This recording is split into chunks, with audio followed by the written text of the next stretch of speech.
Hello, good day. This video is going to be about the evolution of the dandy horse, or best known as the hobby horse, which is also best known worldwide as the one and only bicycle. I hope you enjoy. The story begins with the Baron Karl von Drais. He was a German inventor who managed to create a running machine in the 1870s. His running machine had two wheels, one in the front and one in the back. It had no pedals and no way to steer it. This design made the machine really difficult to work with. This running machine moved thanks to the momentum gained by the user using his or her own feet. So constantly the driver had to use their feet to move. On the following year, a man called Dennis Johnson of London took the concept and sold an improved dandy horse. It was more elegant as it had a serpentine shape of the main frame that allowed the use of bigger wheels. It took 21 years for a Scottish blacksmith called Kirkpatrick Macmillan to add pedals to the bicycle in 1839. It was the first bicycle to have them, and it was extremely successful. Thanks of all the advancements that the bicycle had inside the Victorian era, a Frenchman, Eugene Mayer, made possible for a new type of bike, and now he is considered to be the father of the high bicycle. This type of bicycle originated in 1868. These type of bicycles were extremely popular throughout the world, mostly in France and also in England. The high bicycle is called like that because the front wheel was extremely large, so it made people really high from the ground. Also, the rear wheel was extremely small. But it wasn't until the 1870s that the bike industry changed forever.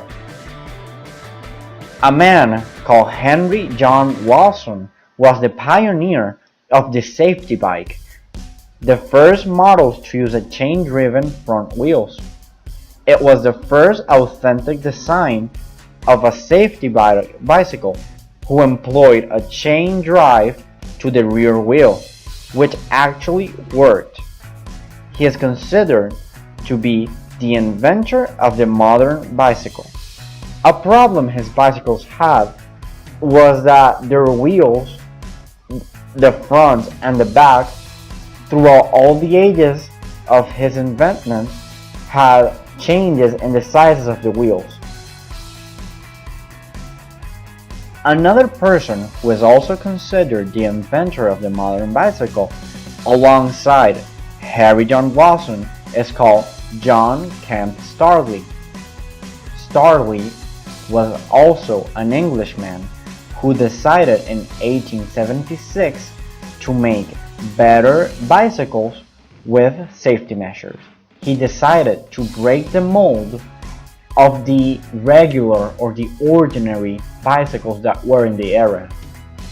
And thanks to all the improvements in the design, both wheels were the same size, and it was also much more stable than all the previous models.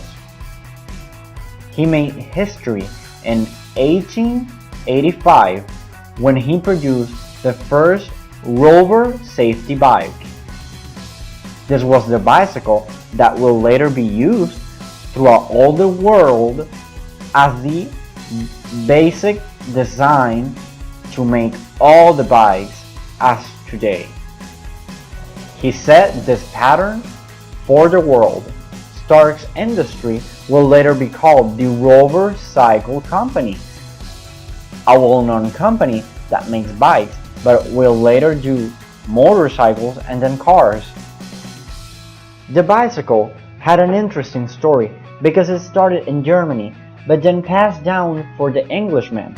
Then it has various models throughout the world, most noticeable in France, and then it came back to England So the evolution of the first bike to the first safety bike that was fully functional took almost 100 years, and this is a development that will be carried throughout all the generations to come.